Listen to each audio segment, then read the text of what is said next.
The vestry clerk read her name aloud, so the whole room could hear it. Hannah Quilliam. No settled residence, no visible means. 31 people turned to look. Her uncle's will had been proved that Tuesday. The bleach ground, the 2 shops, and the house in Harrowby Cross went to his stepson. Hannah got belling Sike Dye Works, valued in the schedule at nothing, and charged with 11 pounds of unpaid drainage rate. Rufus Standen chaired the meeting. He owned the bleach works below the Sike, and he sat on the Board of Health that had closed the dye house in 1852 for fouling the water. "You may surrender it to the parish," he said kindly, in front of everyone. "No one will think less of you." Hannah had worked 8 years in the workhouse cloth room, 4 of them over the vats. She asked to see the closure order. The clerk found it. The order named a discharge of copperas and lime, tested on the 4th of March, upstream of the dye house tail race. Upstream. The dye house stood below that point. Hannah read the line twice and kept her face still. Belling Sike ran east. Everything upstream of that dye house belonged to Standen's father. She set the order down on the table and asked to see the board's minute book for 1,852. Sowerby the clerk looked at Standen before he answered, which told her most of what she wanted. "The minute book is not a public paper. The order is public. You have the order. I have 1 line off it." Hannah kept her voice at the level she used in the cloth room, which carried without rising. "It says where the water was drawn. It doesn't say who drew it." "That would be in the minutes," Sowerby said, and then heard himself, and stopped. Somebody at the back coughed. Standen let the moment go past him without a mark on it. "Miss Quilliam has had a hard week," he said. "Her uncle is buried 9 days. I'd not have her sign anything today," which was well done, because it made her the sort of woman who had to be protected from paper. The chairman of the Guardians was there in his other capacity, and he had a suggestion. And his suggestion was that Hannah return to the house until spring. The cloth room wanted an assistant, 9 shillings the quarter, and her keep. She had held that place for 2 years, and it was the only wage she had ever earned. "I'll take the dye house," she said. "It has 11 pounds standing against it. It has, and no roof to speak of over the drying shed. I know what's over it. I walked up on Sunday." That was the first thing she said that they did not expect, and she watched it move round the room. A woman off the parish had gone 4 miles up the Sike on her one free afternoon to look at a ruin nobody wanted. Standen turned a page of his own papers. "The board will require the occupier to keep the culvert stopped and the tail race dry," he said. "That order stands from 52. It is not lifted by a will. Then I'll keep it dry. You would do better to think on the winter." "I've had 8 of them indoors," Hannah said. "I know what they cost." She had been in the house 12 years. 4 of them she spent in the laundry, before they moved her to the cloth room, and twice in that time she went out to service, and twice she came back in. They made her wait 40 minutes while the vestry did the roads and the burial ground. She stood the whole time, because sitting down in that room meant being spoken about, and she had done enough of that for one life. At 4:30, Sowerby made the entry. He wrote it in the rate book first, which was where it counted. And he wrote it slowly because he was a slow man, and because Standen was watching him do it. "Belling Sike Dye Works, in the township of Harrowby Cross. Occupier, Hannah Quilliam. Spinster. Rate in arrear, 11 pounds. She stood at his shoulder and read it upside down while the ink was still wet. Her name had been written in books since she was 19 years old. In the admission register, and the settlement examination, and the diet book, and the list the master read out on quarter days. It had never once been written as the person who held a thing. "You'll want a receipt for nothing," Sowerby said, not unkindly. "I'll want a copy of that line," said Hannah. "And I'll pay for it." She had 2 shillings and 4 pence in her pocket. The copy cost her 6 pence. The road out of Harrowby Cross went up beside the water for 3 miles and then stopped caring about it. Hannah walked it on the Thursday with a bundle, a tin box, and the copy of the rate entry folded inside her, stays where it would stay dry. The frost had been down 11 days. The ruts were iron. Her boots were the ones the house had given her in October, and they were meant for standing on flags. Belling Sike Dye Works stood in a bend where the valley narrowed, with the moor coming down behind it in one gray shoulder. There was more of it than the parish let on. The vat house was stone, 40 feet by 20, with a slate roof that had lost perhaps a quarter of its slates and held everything else. Over one end there was a loft with louvered openings, and the louvre were rotten, and pigeons went in and out of them without hurrying. Beside it stood the drying shed, which was timber, and which had come down at the far end into its own frame. Behind both was a two-room cottage with a wooden shutter instead of glass. The yard was cobbled. Hannah had not expected cobbles. The tail race ran out under the yard wall to the Sike. The mouth of it was stopped with a plug of clay and stone, rammed home long ago and never touched since. She stood in the middle of the cobbles and turned round once, and then she went inside and started counting what she had. She had one room that would keep rain off. She had 6 stone vat settings with the pans gone out of 4 of them and 2 coppers still in, both green. One split at the seam. She had a hearth.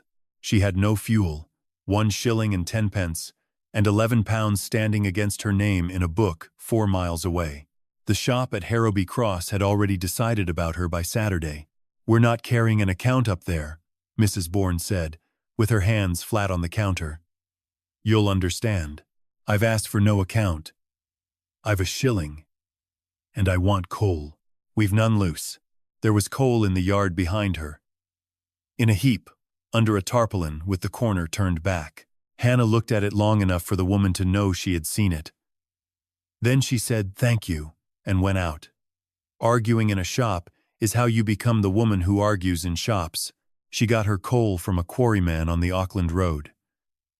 He was a big fair man of about 45, with whinstone dust worked into his knuckles. He sold it off his own cart at cost, and would not take her hand afterward. "Where do I say I had it?" she asked. "Say you found it. I'd rather say your name. I'd rather you didn't." He put the sack on her shoulder himself, which was the only soft thing he did. "I cart stone for Standon's Croft 4 days a week. I've 3 at home. Then I'll say I found it." He climbed back up and took the reins, and then sat there a moment. "My father died in 49, he said. Him and 10 others in that row. They said it'd come off the Sike. I were 9. I'll not stand in your road, missus." She learned his name from somebody else. Job Hetherington. The frost held all that week and hardened. On the Sunday morning the Sike was locked from bank to bank above the works, white and dull, with the reeds set in it like nails. Below the works it was running. Hannah came out with the ash pail and stopped on the cobbles with it in her hand. 40 yards of open black water, moving, steaming faintly where the air came off it, and at the far end of the open stretch a moorhen, picking about as if it were April. There was watercress in the shallows. Watercress, in the 3rd week of January, thick and green enough to cut.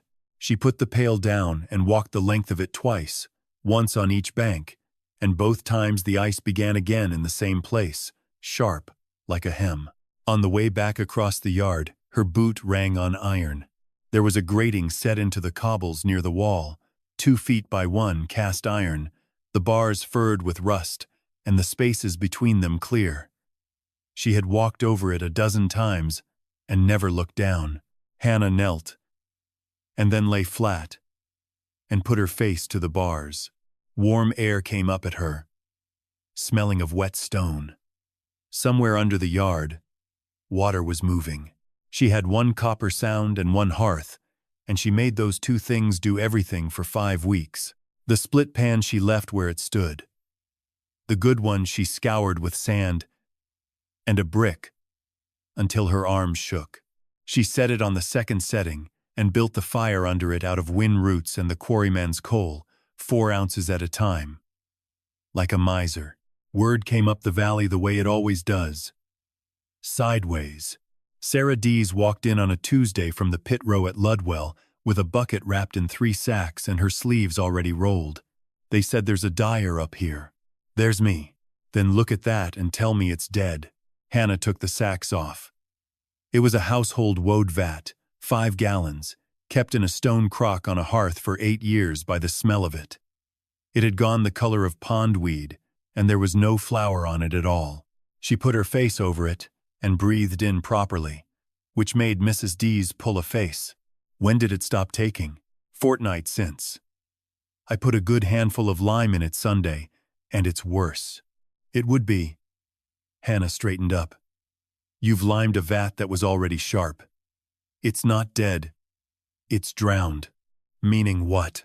Meaning it wants feeding, and warming, and leaving alone. And you've done none of the 3. She kept it 2 days.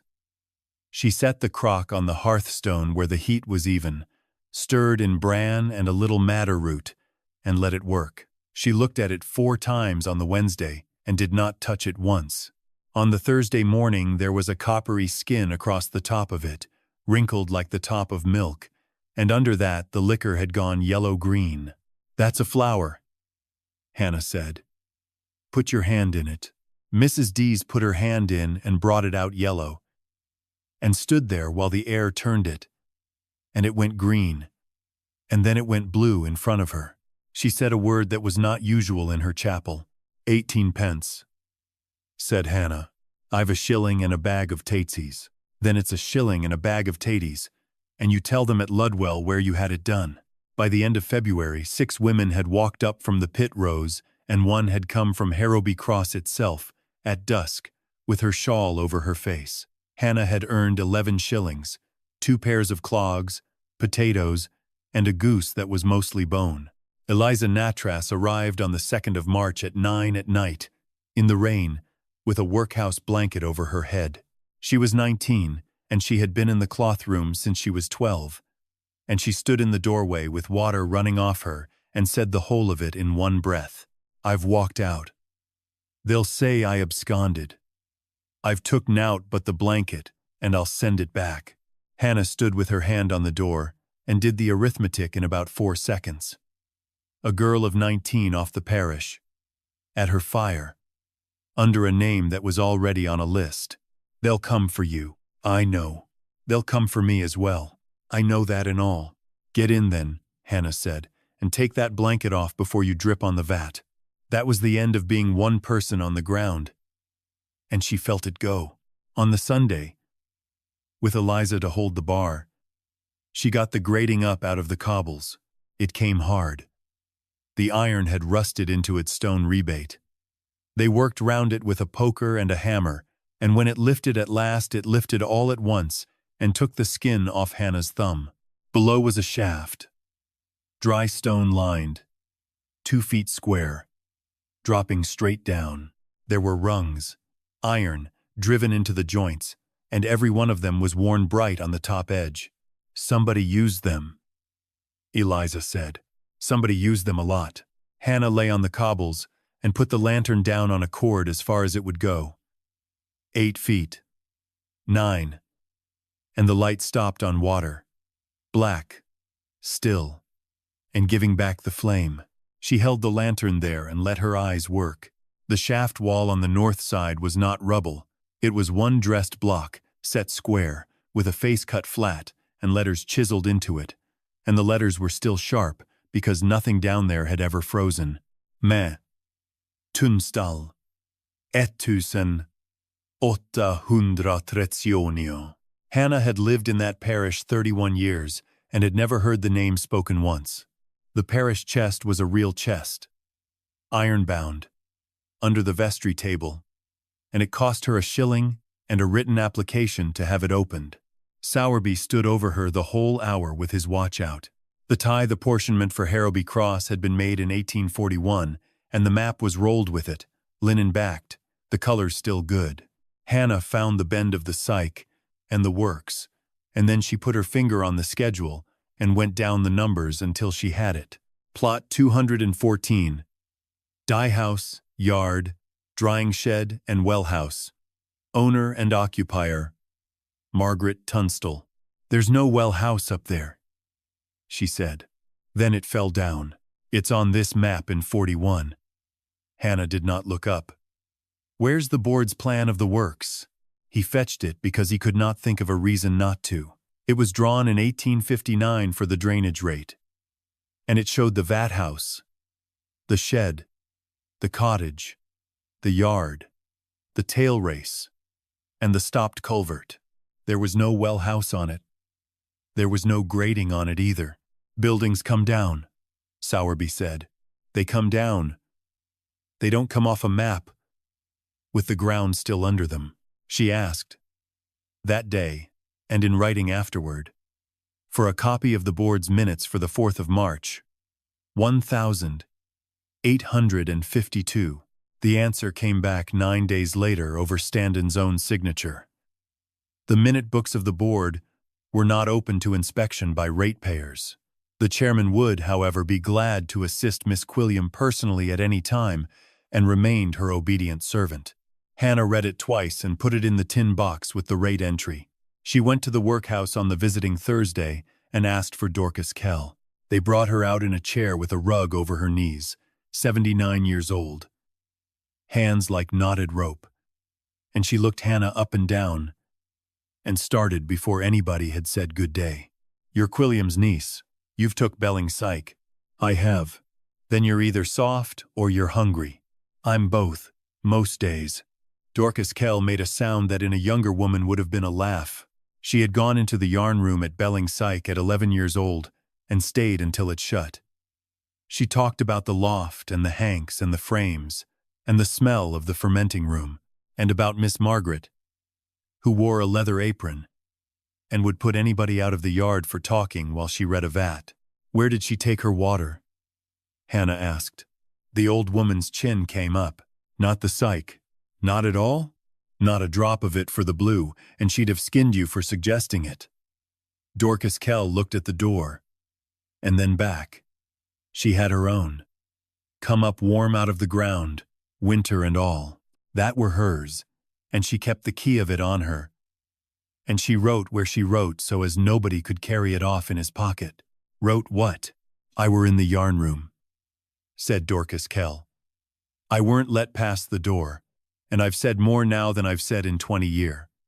Send us some snuff, and I'll think about the rest. The work went on around the questions, because it had to. Hannah got the second copper, mended by a brazier in Bishop Auckland, for £1 which was the largest sum she had ever handed over in her life. She set it on the third setting. She roofed nothing. The drying shed wanted £20, and she had not 20 shillings to spare. She strung lines in the loft instead, and dried indoors like a poor woman, which she was.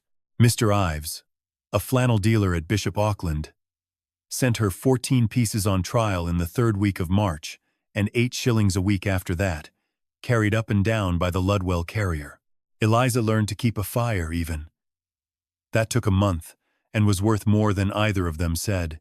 A surveyor came on the last Friday in March, and walked the yard with a chain and a boy, and told her he was on the board's business, and would not say which business. He measured from the wall to the grating twice. The demand came on the 7th of April. £11, drainage rate in arrear, payable at the office within 21 days, and thereafter to be levied by distress. It was nailed to her own door. Under it was a second paper, smaller, and that one said the Board of Health would attend at Sike Dye Works on the 9th to inspect the state of the tail race and the culvert. They came at 11 on the 9th. 3 of them, and Standon walked in front. He was 52, and dressed like a man who wanted nothing said about his coat. He looked at the vat house, at the 2 mended coppers, at the lines of wet flannel strung in the loft. Hannah watched him price all of it and find it beneath him. You've been busy. I've been working. On a condemned property. On a property, said Hannah, that the board condemned for a discharge, and there's been no discharge from it in 17 years. The other 2 went and looked at the culvert mouth. The plug was where it had always been, clay and stone, hard as the wall. One of them wrote that down. Standen stayed in the yard. He walked to the grating and stood on it and looked down between the bars. And Hannah made herself stay where she was. What's this? Old drain. To where? It doesn't run anywhere. It's been full since I came. He moved his boot on the iron. He did it twice. The way a man does when he is listening rather than looking. The board will have it kept covered, he said. An open shaft in a yard is a danger to children. There's no children here. There will be, if you go on taking girls off the parish. He said it pleasantly, and he said it loudly enough for the two men at the wall. Good morning, Miss Quilliam. They were gone by noon. Hannah stood in the yard until the sound of the trap was off the road, and then she went and got the rope. He knows, Eliza said. He knows there's something. He doesn't know what. Or he'd not have needed to stand on it. They tested the air first with a candle on the cord, twice, and it burned yellow and steady both times. Hannah went down in her clogs and her oldest skirt, with the lantern strapped at her chest. And Eliza took a turn of the rope round the gatepost and braced. The water at the bottom came to her thighs, and it was warm as a washhouse. The shaft opened out. To the north there was a passage, stone-lined, 4 feet high, running level with water moving slowly along the floor of it. Hannah went along it on her hands and knees for what she afterward reckoned to be 40 feet. Then the roof went up over her head and she could stand. The chamber was oval, stone, vaulted, perhaps 20 feet by 12. At the far end, the floor dropped into a round basin about the width of a cartwheel. The water came up out of the middle of it without any noise, turning over on itself, and went away down the passage she had crawled through. Above the water line, the walls were whitewashed, and the whitewash was covered in writing. It was painted on. Oil paint, brushed in a firm, upright hand, in columns, starting at head height on the left and going round the whole chamber and down. Hundreds of entries. Hannah got the lantern close to the nearest column and read across. W9. £11. 3rd. Dr. 4 HR. Well. 26. Good. Holds. W10. £11. 3rd. Dr. 5 HR. Well. 26. Bleeds at seam. W. 11. £9. 2nd. Dr. 4 HR. Well. 24. 1/2. Good. Best yet of this batch. She stood in 18 inches of warm water, with her mouth open, and read 4 columns before she remembered to breathe out. There were hanks hanging from pegs along the dry wall. Skeins of worsted yarn, 100 and more, each with a linen tag wired to it and a number inked on the tag.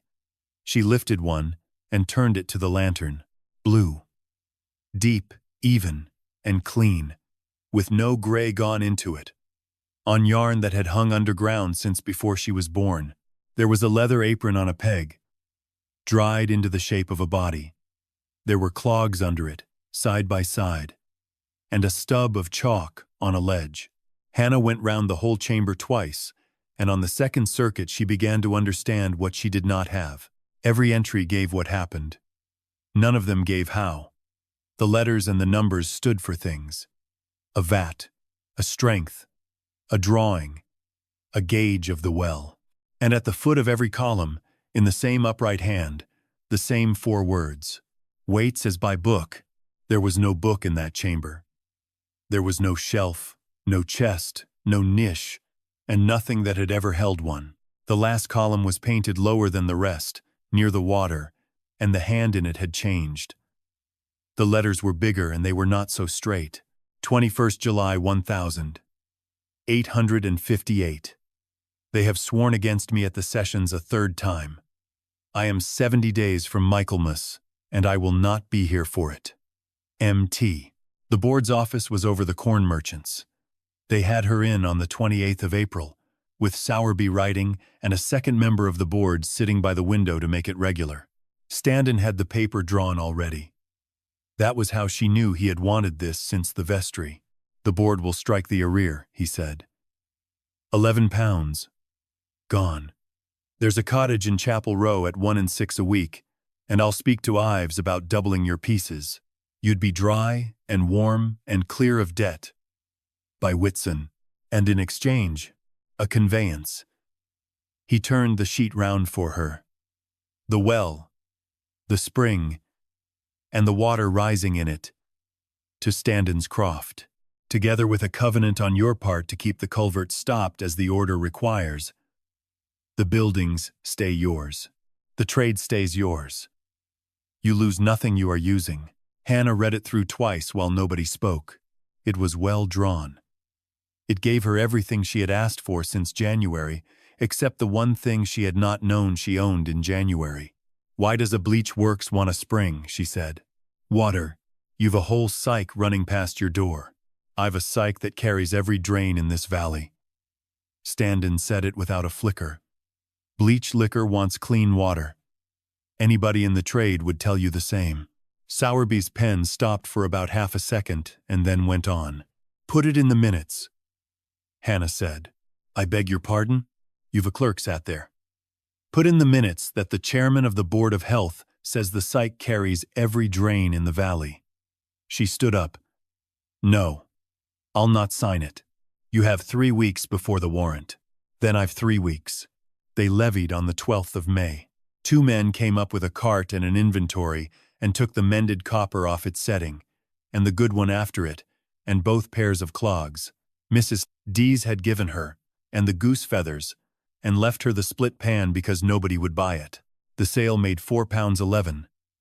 The arrear stood at £6, 9 after costs. Eliza cried in the loft where she thought it would not carry. Hannah let her, and then went up and put her to counting hanks, because there was nothing else that worked. The other thing happened in the same fortnight and cost more. The guardians would discharge Dorcas Kell to Hannah's care, the clerk said, upon a bond of £5 entered into by 2 sureties, to indemnify the township against her becoming chargeable again. Hannah had 11 shillings and a debt of £6.09. She walked to the quarry on the Saturday and waited at the weighhouse until Job Hetherington came off the face with his shirt stuck to him. I want your name on a bond, she said. £5, for an old woman out of the house. I can't pay it if it's called. He wiped his face on his forearm and looked at the ground for a while. Standen's croft has my cart 4 days a week. I know it. He'll have it off me by Monday. I know that as well. Hannah made herself say the rest of it. Because he was owed it. I've nothing to offer you against it. I've no copper, no roof on the shed, and a warrant out. Job Hetherington put his hand out for the paper. My father's in that ground at Harrowby with 10 others, he said.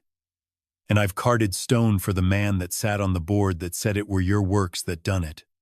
I'll sign your bond. He lost the carting on the Tuesday. He got 2 days a week at the Ludwell quarry instead, which was further and paid less, and he never once said so to her. Dorcas Kell came up the valley in a hired trap on the 24th of May with a bundle the size of a loaf. She would not be helped over the step. She stood in the vat house and looked at the empty settings and the strung lines and said nothing about any of it. Then she went out into the yard and stood on the grating with both feet, the way a woman stands on ground she knows. It's still down there then. It's still there. Aye. It would be. The old woman turned round. Have you found her writing? Every wall of it. It says weights as by book. And there's no book. There'll be no book down there, Dorcas Kell said. There never were. She had it wrote twice, Hinny. Once where you've found it, and once where the law keeps things. Where the law keeps things. She trusted the law further than she trusted her own kin. Dorcas Kell sat down on the mounting block, slowly, one hand on the wall. She were half right, and it's the wrong half they remember. She wrote to Durham on the 14th of June and asked what it cost to search the wills. The answer would take 3 weeks, and she did not have 3 weeks, though she did not know that when she paid for the stamp. The resolution was passed on the 2nd of July and served on the 6th. It recited that at Belling's Sike Dye Works, there existed an open shaft and an underground channel communicating with the Sike, that the same were a nuisance and a danger, that the occupier must fill the shaft and stop the channel within 14 days, failing which the board would do it and recover the cost. Standen had signed it. He signed everything. It was, Hannah thought later, the only habit of his that ever did her any good. She took it to a solicitor in Bishop Auckland, who read it in 2 minutes and told her the truth for 6 and 8 pence. She could appeal to the quarter sessions. The sessions sat in October. The board would fill the shaft in July. Can they do it? They have done it, he said. Whether they were entitled to is what the sessions decide. And by then, your hole is full of clay. They came on the 21st with 2 carts, 4 men, a barrow of lime, and the constable. Hannah stood on the grating. She had thought about it for a fortnight, and she had decided it was worth doing badly, because a woman who lets men fill a shaft quietly has agreed that there was nothing in it.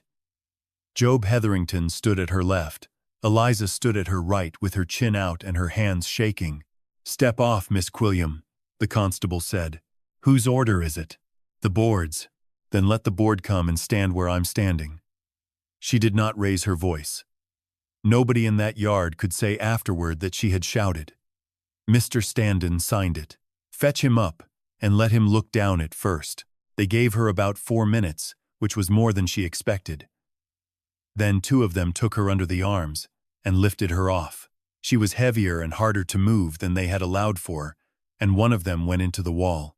That was the obstruction. That was the whole of it. The magistrates at Bishop Auckland heard it on the 23rd, and it took 11 minutes. 40 shillings and costs, or 14 days. She had 6 shillings. Durham jail in August is hot at the top and cold at the bottom, and smells of lime wash and boiled meal. Hannah picked oakum for a fortnight, with her hands going raw again after they had only just hardened. She thought in straight lines, because there was nothing else to do. They filled the shaft on the day she was sentenced. Puddled clay, rammed in layers all the way from the water to the cobbles, and a stone slab over the top of it bedded in lime, and the grating carted away as scrap. Below, where the shaft met the passage, they drove clay in as far as a man's arm would reach. The water found somewhere else to go. It always does. By the middle of August, the 40 yards below the works ran exactly like the rest of the Sike, and the watercress had gone brown at the root, and the moorhen had taken itself off. Natress came up from Ludwell in the 2nd week and took Eliza home. He was her father. His wife was dead. There were 5 under 12 in the house, and there was nothing anybody could say against it that would have made any difference. Eliza left a note. She had learned her letters in the cloth room, and she spelled about half of it right. "I will come back when I am let. Keep the fire even. E. Natress." Ives wrote on the 19th. He was sorry. He sold 400 pieces a year into Harrowby Cross, and he could not be at odds with the board there. He enclosed the 8 shillings, owing, and did not sign it himself. Dorcas Kell kept the works for that fortnight on her own, at 79, with Job coming up mornings, and she did not lose the fire once. Hannah walked out of Durham on the 9th of August with her hands bandaged and got home at dusk on the 10th. She stood a long while in her own yard looking at the flat gray patch where the grating had been. Somebody had swept the cobbles round it. That was the part she found she could not get past, that somebody had tidied up afterward. Dorcas Kell came to the cottage door with a candle and did not ask her anything. "There's a letter," she said. "Came Thursday. It's got Durham on it." The letter from the Durham registry was 4 lines long, and it named a will. Margaret Tunstall, of Harrowby Cross, in the county of Durham, spinster, dyer. Proved the 3rd of November, 1858. Estate sworn under £20. Under £20. That was why no one had ever read past the first side of it. A will like that is copied, filed, and forgotten inside a month. There is nothing in it worth a solicitor's afternoon. An office copy was 7 and 6. Dorcas Kell had 4 shillings sewn into the hem of a petticoat she had carried out of the workhouse, and Job Hetherington put in the rest and would not discuss it. Hannah took the Bishop Auckland carrier to the turnpike and walked the last 7 miles into Durham. The registry was cold in August. The clerk brought the will out in a tied bundle and set it on the counter. And the tape had not been untied since it was filed. She read it standing up. Margaret Tunstall gave the dye house, the yard, the drying shed, the well house, and the spring or well of water rising within the said well house and the free course thereof, to 2 trustees, to hold upon trust for the women of her blood, descending from her mother, in succession, and their daughters after them. If there should be none, then for the poor women of the township, forever. There was a schedule of those women, written out in 1,858 inches, the same upright hand Hannah had been reading off a wall all summer. The 4th name on it was Isabel, daughter of my late brother Ephraim, now married to one Quilliam. Hannah put her hand flat on the counter. Her mother had died in the workhouse infirmary in the spring of 1,857, and her name existed in 3 places in the world: the admission register, the burial book, and now this, on good paper, in a strong room in Durham, written a year after she was dead by a woman who had troubled to find out who she was. "Are you well, miss?" the clerk said. "I'm well." "Read me the next clause." The next clause said that a book was deposited with the will, in the testatrix's own hand, of the weights, drawings, and standings used at Belling Sike.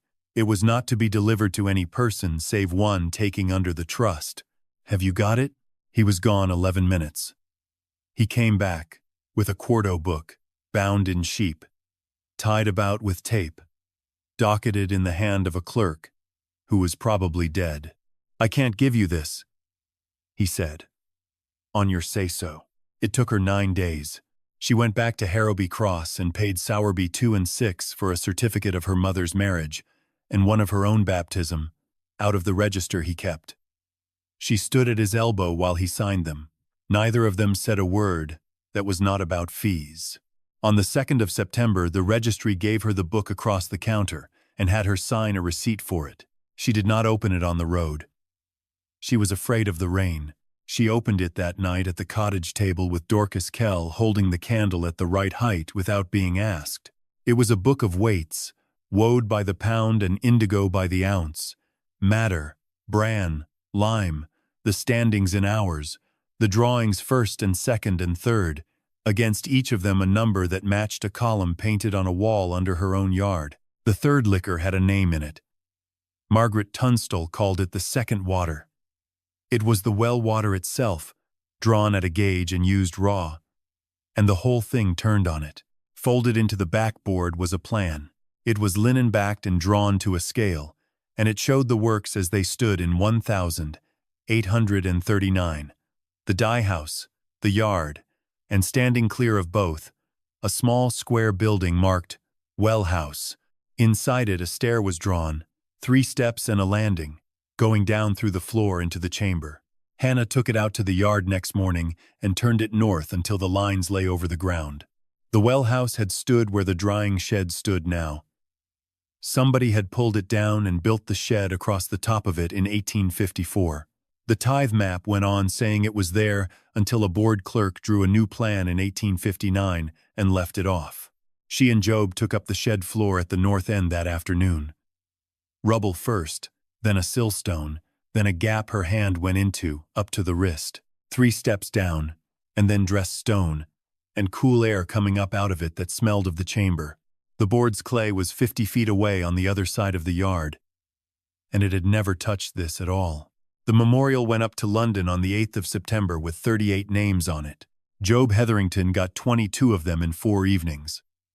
It asked that an inspector be sent to inquire into the state of Belling Sike and the conduct of the local board. The answer came in a fortnight. Mr. Ferrand, inspector, would hold a public inquiry at the National School on the 12th of October, and the board would attend with its books. With its books, Hannah read that line about 9 times. The schoolroom held 90, and there were more in it. They had taken the desks out and put the inspector at the master's table with a shorthand writer beside him. Standen took the front bench with his solicitor. Ferrand was a dry man of about 60 who did not appear to enjoy anything. Mr. Sowerby. The minute book for 1,852. Sowerby brought it up with a marker already in it, which Hannah noticed and put away to think about later. The entry for the 4th of March, 1,852, was read out. A sample of the water of Belling Sike had been taken at the point above described and found to contain lime and copperas in quantity. The board had thereupon ordered the closing of the dye works of Margaret Tunstall. By whom was the sample taken? Ferrand said. It's in the minutes, sir. Then read it. By Mr. Rar Stanton. Then clerk to the board. Nobody made a sound. Hannah had expected noise, and the silence did more.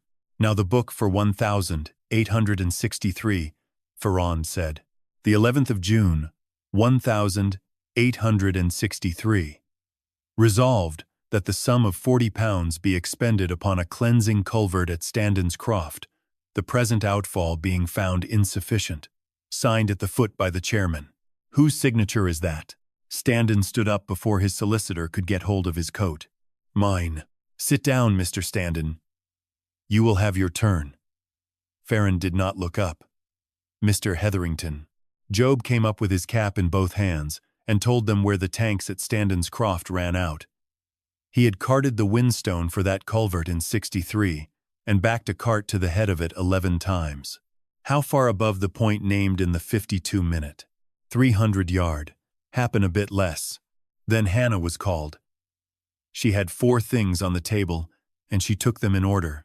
She began with the will, because standing came first.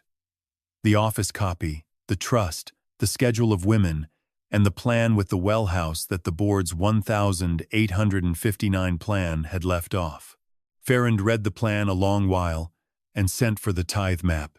Then she took up 3 bottles the inspector's own clerk had watched filled at 7 that morning. Above the croft. At the 52 point. At her tail race. And. The 4. And. End. Of. And. And. And. And then she took out a folded paper of yellow strips. What are those, Miss Quilliam? Paper dyed with turmeric, sir. Any dyer has it. It stops yellow in clean water. It goes red in anything. With lime or alkali in it. She did the 3 of them on the master's table, with the room standing at the back to see. The strip from above the croft came out yellow, and stayed yellow.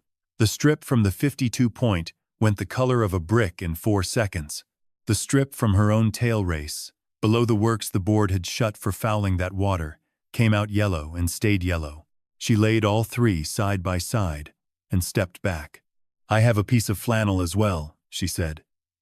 It hung in the Sike below the croft for 9 days. It parts at the fold when you pull it.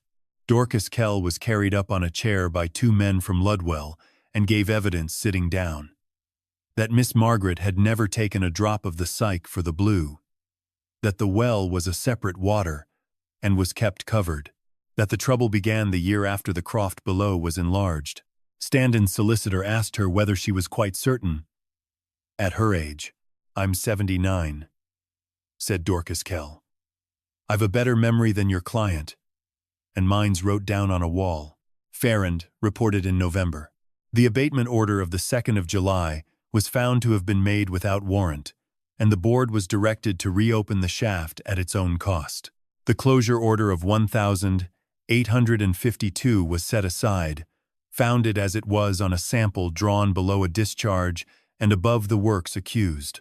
The £40 went to the district auditor, who surcharged it on the chairman personally.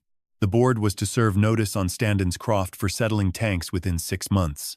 Standen resigned the chair before the report was printed. Sowerby came out to her in the school porch afterward and put a folded slip in her hand without stopping.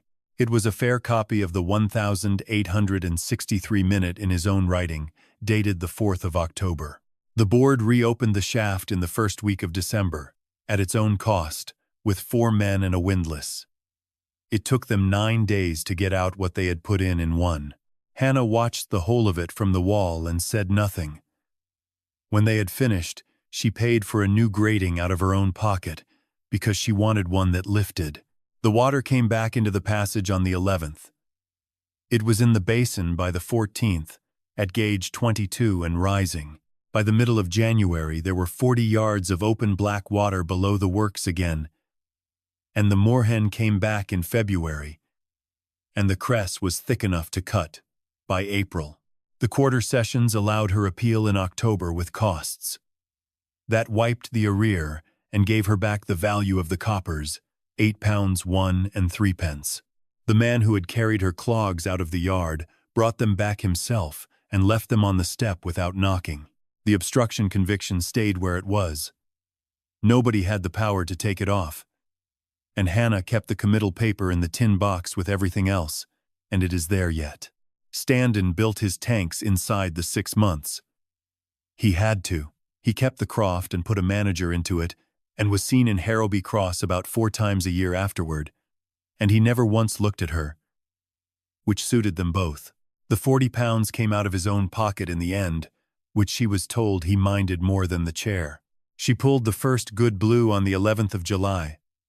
1,870. It took her 4 months and 11 failures, working off the book and the wall together. The failures were all hers. Margaret Tunstall's figures were exact, and Hannah's fires were not. Woad at £11. Third drawing. 4 hours standing. Well, at 26. She held the hank up in the doorway of the vat house. It was the color off the tags in the chamber. She laid them side by side to find the difference and could not. Dorcas Kell was sat on the mounting block with her stick across her knees. "Well, it's hers. It's yours," said Dorcas Kell. "She's dead. Get it wrote up." Hannah went down that evening with a pot of oil paint and a brush. She started a new column under the last one, in the same hand as near as she could copy, and began at the number that came next. By Michaelmas there were 9 women on the vat floor, and 4 of them had come out of the workhouse cloth room on bonds. The works entered into itself. 9 shillings the week and a dinner. Hannah had made that figure up out of the one they had offered her for a quarter, and she had it printed that way on purpose. Eliza Nattrass came back in April of '71, 3 days after her sister started school, and walked in without knocking and put her bundle down. "Fire's uneven," she said. Then even it. Job Hetherington got his carting back the spring after Standen went off the board. He took 2 days a week from the Dye Works and 3 from the quarry. He ate at the works on Sundays, and after a while the village stopped making anything of it. Nothing was said by either of them for a long time, and nothing needed to be.